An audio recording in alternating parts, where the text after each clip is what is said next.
iimaanni ilma namaa ni guddata niis ni hir'ata.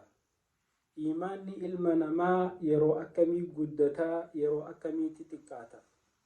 Iimaana qabaannee rabbii keenyatti dhiyaachuuf akkaataa itti iimaanni guddatuu fi akkaataa ittiin iimaanni xiqqaatuu baruu qabna.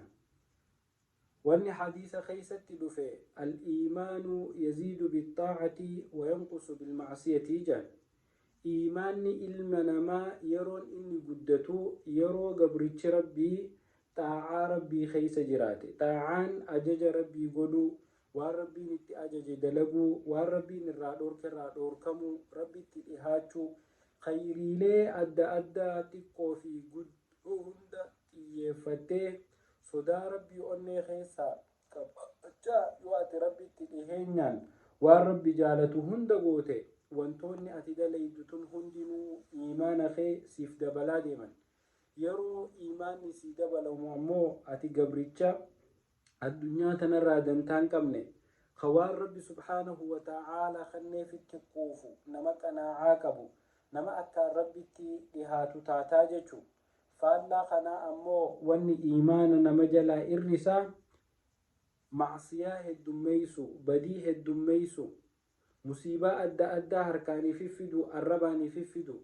Gaafa ati macsiyaa adda addaa heddummeessitee macsiyaan ati heddummeessite tun onnee teetana gurraachoomsiteeti iimaana kee si jalaa chaarjii isaa irristi jechuudha. Ilmi namaa addunyaa tanarratti moobaayila kana itti fayyadamuuf amma chaarji godhe jechuudha. Iimaanni kunis chaarjii fadha. Yoo chaarjiin saalloo taate sirratti dhaamaa jechuudha. Akka itti dhaamnaan walqunnamtiin ati fi rabbiin gootan hin jirtu jechuudha. Kanaaf obboleeyyan kiyya akkuma moobaayila keenya amma yaadannee chaarji goonu, akkuma makiinaa keenya amma goommaa irraa jijjiirru, waan adda addaa gizeesin cabsitu dafnee tolchinu iimaanni kun too'achuudhaafadha. Yeroo inni gad irrate daddafanii rabbitti dhihaatanii iimaana ifii kana chaarji godhu.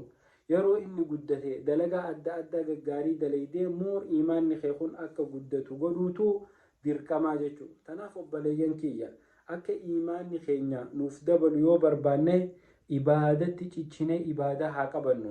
Gaafa nuti ibaadatti ciccinee akka malee jabaannee ibaadaa rabbii qabanne iimaanni keenya ni dabala. Waan rabbiin nu ajaje haa dalaynu, waan rabbiin irraa nu dhorke irraa haa dhorkamnu. Akkasiin iimaanni keenya dabalee rabbiin dalagaa nuti dalaynu hundaafuu nurraa jaalata. Kanaaf obboleeyyan kiyya iimaana keenya irratti haa dalaynu, waan iimaana keenya irrisaatirraa haa fagaannu, akkaan ifa haa tottoohannu. Wassalaamu alaikum warahmatullaahi wabarakaatuh.